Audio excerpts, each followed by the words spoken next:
बिस्मिल्लाहिर्रहमानिर्रहीम। आज हम चैप्टर 3 शुरू करेंगे। Chapter 3 is about union and intersection. तो इस चैप्टर को हम सेट्स एंड रिलेशंस के नाम से ये चैप्टर हमारी बुक में गिवन है। तो इसको हम लोग इसकी एक्सरसाइज 3.1 आज शुरू करेंगे। उसके लिए हमें बेसिक चीज़ें जो हैं यूनियन एंड इंटरसेक्शन के बारे में वो पहले देख लेते हैं हम। तो exercise 3.1 union and intersection. Union का sign is denoted by U and intersection is denoted by N without a gap. तो अब हम देखते हैं कि यूनियन में क्या करता है। It is sum of all the entries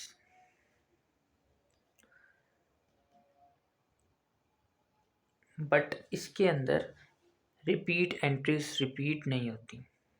कभी भी एंट्री अगर दो सेट्स हैं हमारे पास, लेट्स सपोज ए सेट है और बी सेट है, और उन दोनों के अंदर हमारे पास 1 2 3 4 5 ये नंबर्स हैं, और बी सेट है उसके अंदर हमारे पास नंबर्स हैं जी 4 5 6 7।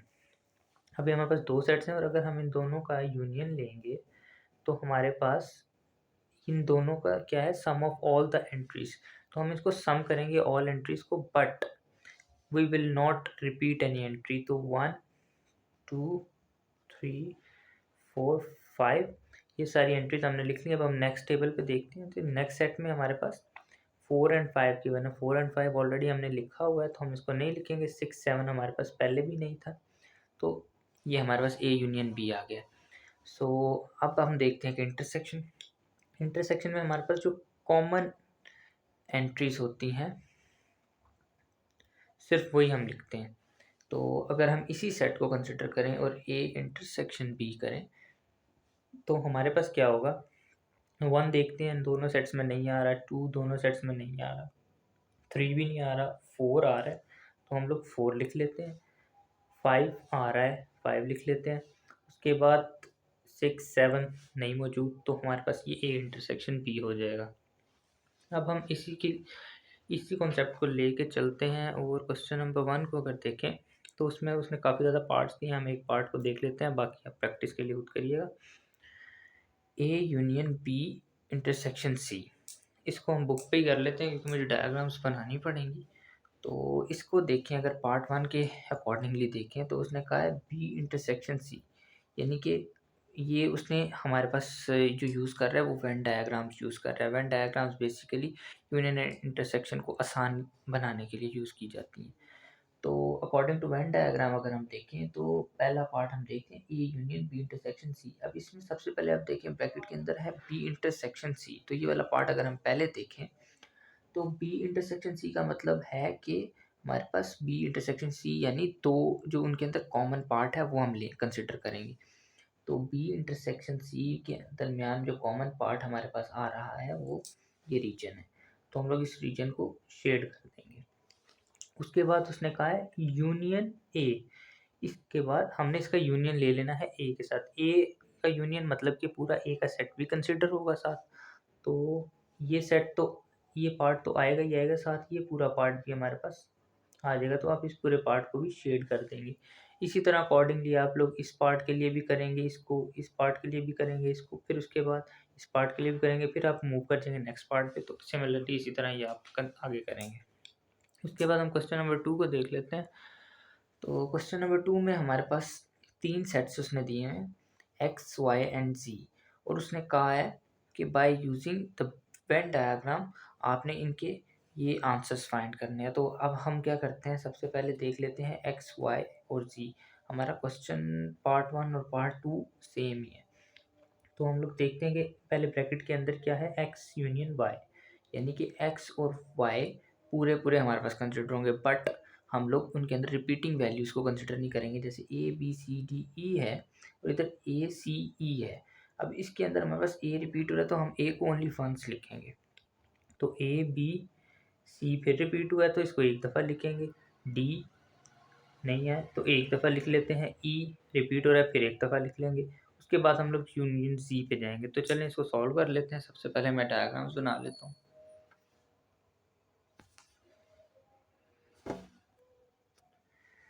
अब ये हमारे पास क्वेश्चन आ गया। अब हम इसकी डायग्राम्स बना लेते हैं। वेन डायग्राम बनाएंगे सबसे पहले हमारे पास सेट जो है एक्स, उसकी वैल्यूज़ क्या हैं हम लोग वो भी साथ साथ देखते रहते हैं।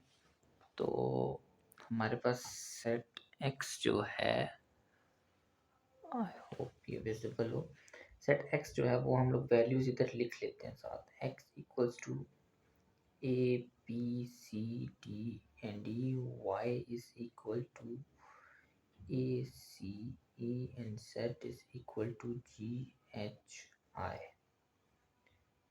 And J. ये हमारे पास वैल्यूज़ आ गई हैं। अब हम इनको सॉल्व करते हैं। तो सबसे पहले ये कंप्लीट कर्ली ब्रैकेट्स लगाएंगे हम, और ये कॉमास यूज़ करेंगे इनको डिस्टिंग्विश करने के लिए। अब हम देखते हैं कि एक्स एंड वाई में हमारे पास जो एंट्रीज हैं वो रिपीट हो रही हैं। तो वेन डायग्राम में हम सबसे पहले क्या करते हैं, सबसे बड़ा सेट जो है हमारे पास एक्स, वो हम लोग बना लेते हैं। ठीक है, उसके बाद हम देखते हैं कि एक्स सेट में जो वैल्यूज़ हैं क्या वो वाई सेट में भी आ रही हैं या नहीं। तो देखें अगर तो ए सी ई तीनों वैल्यूज़ आ रही हैं तो हमारे पास जो वाई सेट है वो एक्स सेट के अंदर ही आ जाएगा इस तरह। अब हम लोग अगर वैल्यूज़ लिख लें तो कॉमन वैल्यूज़ को हम लोग पहले लिख लेते हैं। तो ये होगी ए सी एंड ई, ये हमारे पास आ गई। बाकी जो बची हुई वैल्यूज़ हैं वो हम बाहर लिख लेते हैं। क्यों? क्योंकि हमारे पास एक्स सेट जो है मेन सेट तो वो है, वाई उसके अंदर एग्जिस्ट कर रहा है, तो जो अंदर वाली कॉमन एंट्रीज थी वो हमने उसके अंदर लिख दी।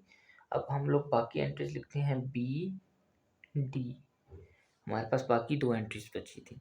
अब उसके बाद हम देखते हैं कि जेड सेट क्या इन दोनों सेट्स में आ रहा है या नहीं आ रहा।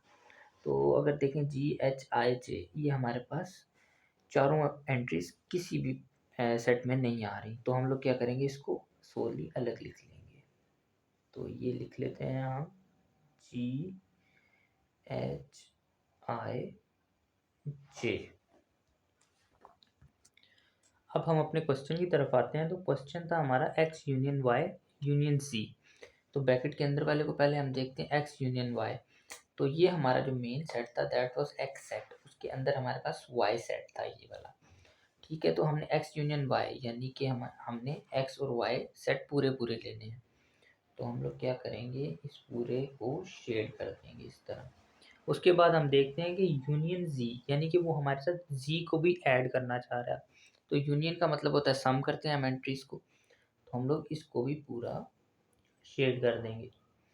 तो ये आपके पास आ जाएगा। इसी तरह बाकी भी सारे पार्ट्स इसके इसी तरह हैं हमारे पास। उसके बाद हमारे पास कुछ लॉज हैं जो कि हमारे पास पहले सॉल्व हुए हुए हैं, आपके पास एग्जांपल्स में पीछे ये वेरीफाइड हैं। तो अगर आपको इनको मज़ीद एक्सप्लेनेशन चाहिए होगी तो मैं उनकी अलग वीडियोस बना दूंगा। बट राइट नाउ हम लोग क्वेश्चन की तरफ मूव करते हैं। तो क्वेश्चन नंबर 5 को देखते हैं हम। क्वेश्चन नंबर 5 में उसने फिर पूछा है कि prove by using Venn diagram P union Q union R is equal to P union Q union R। उसने हमें P Q और R की वैल्यूज़ दे दी हुई हैं और उसने कहा है हमें ये प्रूव करें।